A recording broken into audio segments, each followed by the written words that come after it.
Assalamualaikum warahmatullahi wabarakatuh. Alhamdulillahi rabbil alamin.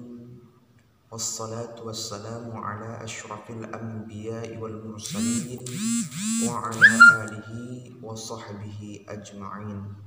Qalu subhanaka la ilma lana illa ma 'allamtana innaka antal alimul hakim.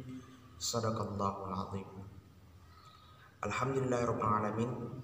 Pada kesempatan ini kita kembali melanjutkan mata kuliah kita.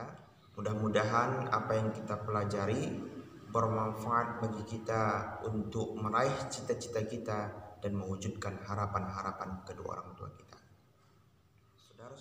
Saudara-saudara, pembahasan kita pada mata kuliah sejarah pendidikan Islam hari ini adalah bagaimana perkembangan Islam di Nusantara. Pertama, kita berbicara tentang teori masuknya Islam ke Indonesia. Islam masuk ke Indonesia ini ada beberapa pendapat berdasarkan teori Gujarat, teori Makkah, dan teori Persia. Ini teori-teori yang berkaitan dengan proses masuknya Islam ke Indonesia. Dimana kalau teori Gujarat membicarakan bahwasanya Islam masuk ke Indonesia dari Gujarat, dari India. Hal ini disebut bahwasanya posisi India yang strategis, posisi Gujarat yang strategis di pinggiran laut, kemudian dari posisi itulah pedagang-pedagang masuk ke Indonesia. Teori Gujarat. Teori Persia, di mana dari Persia Islam masuk ke Indonesia. Kalau teori Makkah itu Arab termasuk Mesir masuk ke Indonesia. Nah, ini semua memiliki alasan-alasan tersendiri seperti teori Gujarat. Teori Gujarat ini bahwasanya alasannya adalah pertama, wilayah Gujarat wilayah India yang strategis, sehingga melalui Gujarat, pelabuhan-pelabuhan yang ada di Gujarat, India, orang-orang melakukan perdagangan kemudian sampai ke Indonesia. Tuh.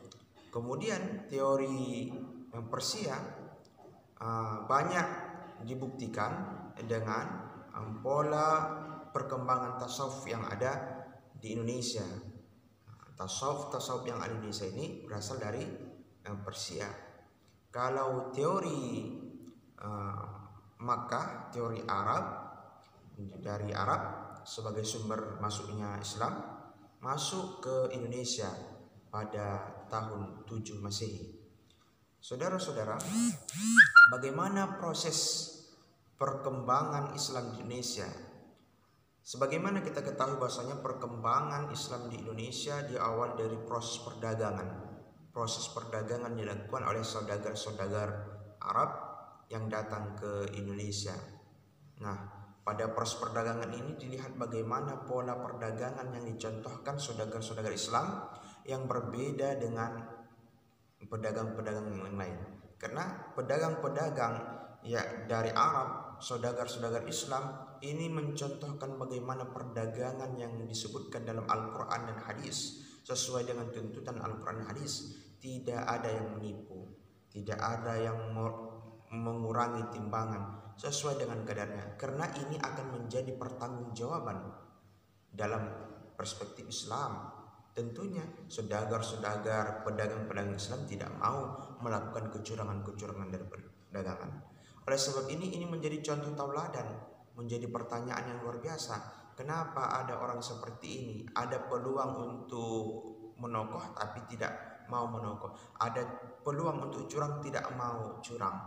Ada peluang untuk mengurangi timbangan, tidak mau mengurangi timbangan.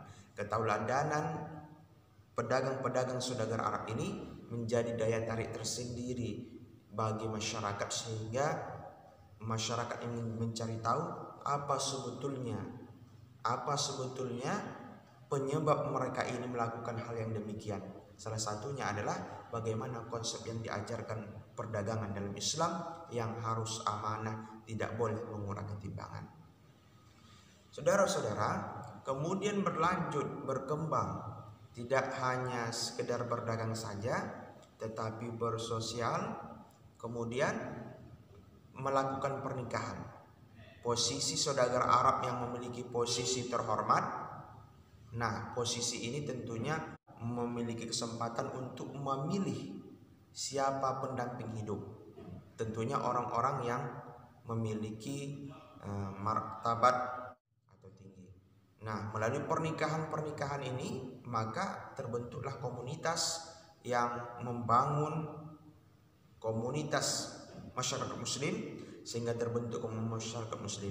Nah, lambat laun berkembang bahkan sampai ke kerajaan, pernikahan dengan saudagar-saudagar, pernikahan dengan kerabat-kerabat kerajaan, sehingga lambat laun syiar Islam semakin berkembang, bahkan syiar Islam sudah sampai pada kerajaan, dan ketika raja sudah memeluk Islam, maka pada posisi inilah posisi yang strategis. Jika rajanya, pemimpinnya masuk Islam, otomatis masyarakatnya juga memeluk Islam. Inilah kelebihannya. Pemimpin akan diikuti oleh rakyatnya. Oleh sebab itu, pada masa kerajaan-kerajaan, kalau rajanya sudah masuk Islam, otomatis masyarakatnya juga akan memeluk Islam. Ini istimewanya kalau raja yang masuk Islam.